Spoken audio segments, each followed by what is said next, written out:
माध्यमातून प्रत्येकाच्या घरोघरी ज्ञानाचा दिवा लावला असे संत श्रेष्ठ ज्ञानेश्वर महाराज यांना माझं शतशः नमन. आपल्या या महाराष्ट्राच्या भूमीमध्ये मातीमध्ये सोन्याचे स्वराज्य स्थापन करणारे छत्रपती शिवाजी महाराज आम्हाला संविधान लिहिताना कोणतेही कष्ट भोगावे लागले नाही, कारण माझ्या समोर छत्रपती शिवाजी महाराजांनी तयार केलेले स्वराज्य आहे असं म्हणणारे डॉक्टर बाबासाहेब आंबेडकर या सर्व महापुरुषांना, या सर्व महामातांना, महामानवांना माझे त्रिवार अभिवादन. नमस्कार, माझे नाव तोडकर भक्ती सुभाष. आज आपल्या समोर विषय मांडते की मी जिजाऊ बोलते.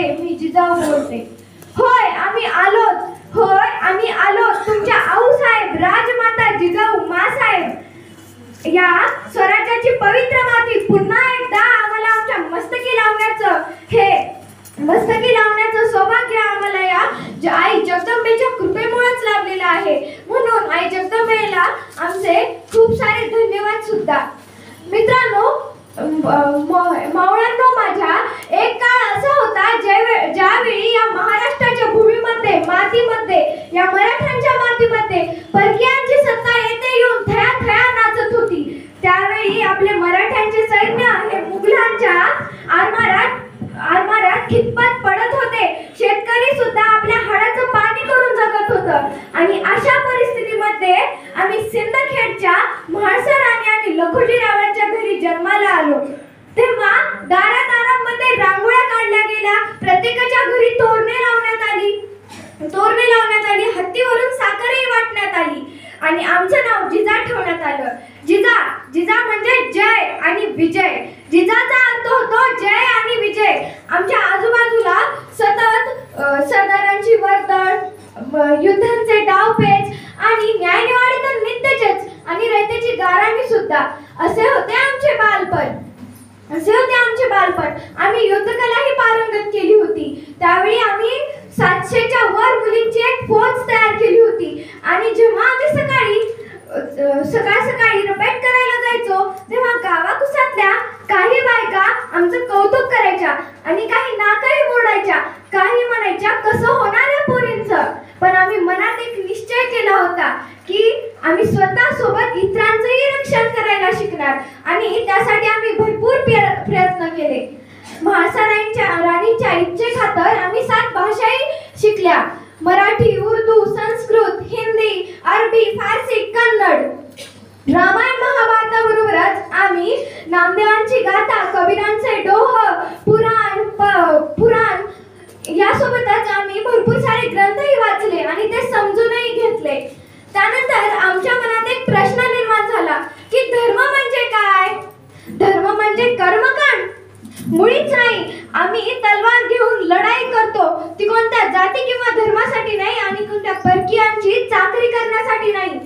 आम्हाला ते नकोय. आम्हाला परकीयांची चाकरी करायची नाही असा एक आम्ही निश्चय केला होता. अरे झुंजीत झुंजणारे आपण, मरणारे आपण आणि मारणारेही आपणच. त्यासाठी आणि निवडून येतो तो बादशाह. अरे आपण आपल्यासाठी का झुंजायचे नाही? हीच आहे का आपल्याला? असं आपण आपल्या स्वतःसाठी झुंजले पाहिजे, आपल्या स्वातंत्र्यासाठी लढले पाहिजे असं आम्हाला वाटत होतं. हे मोगल सुद्धा आपल्यावर अन्याय अत्याचार करत होते. रयत सुद्धा या अन्याय अत्याचाराला फार कंटाळली होती. ह्या अन्याय अत्याचार पाहून आमच्या मनामध्ये एक वादळ निर्माण झाले होते. या अन्याय अत्याचाराला पाहून आमच्या तळपायाची आग मस्तकात शिरली होती. त्यावेळी आमच्या मनात एक प्रश्न निर्माण झाला. तो आम्ही आमच्या वडिलांना विचारला. आम्ही विचारलं की हे सगळं कोणी का थांबवत नाही? याच्यावर आपल्याकडे काहीच उपाय नाही का? आपण आपल्यासाठी का झुंजत नाही? तेव्हा लखुजीरावांनी मला उत्तर दिलं की ते म्हणाले, आपण मराठ्यांनी या भूमीवर राहून आसमंताकडे पाहून धुकाळ फुंकल्या आहेत. हर हर महादेवाच्या गर्जनेत धार तलवारींना रोवल्या आहेत. अरे ज्यांना या परकीयांची चीर नाही, स्वातंत्र्याची ओढही नाही, अशांना सांगून काय उपयोग आहे? आपण एक विचारासाठी आपण या सगळ्यांना एकत्र आणलं पाहिजे. त्यासाठी एक संघ उपाय, एक संघ स्वातंत्र्य विचार हा एकच उपाय आपल्या जवळ आहे. मग आम्ही पुन्हा प्रश्न केला विचारलेला की एक विचार करण्यासाठी आम्हाला काय करावे लागेल. तेव्हा त्यांनी शब्दांची जुळवणी करत आम्हाला उत्तर दिलं की ते म्हणाले, जेथे रयतेचा छळ होतो तेथे रक्ताचेही पाठ होतात आणि गवतालाही तेथे बहारा फुटतो.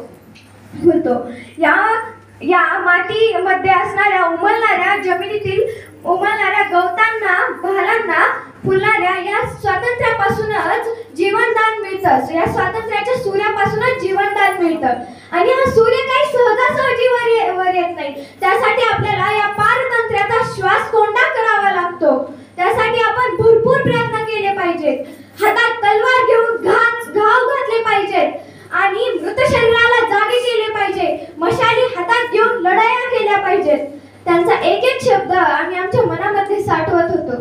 त्यावेळी आमच्या मनामध्ये एक विचार आला की हे भूताई, तू किती सोसलेस ग आमच्या या कापून फेकून दिलेल्या लेकरांचे प्रेत सुद्धा तू वाहून नेलेस. अब्रू लुटून नेलेल्या आमच्या या लेकी भगिनींना तू तुझ्या काठावर स्थान दिलंस.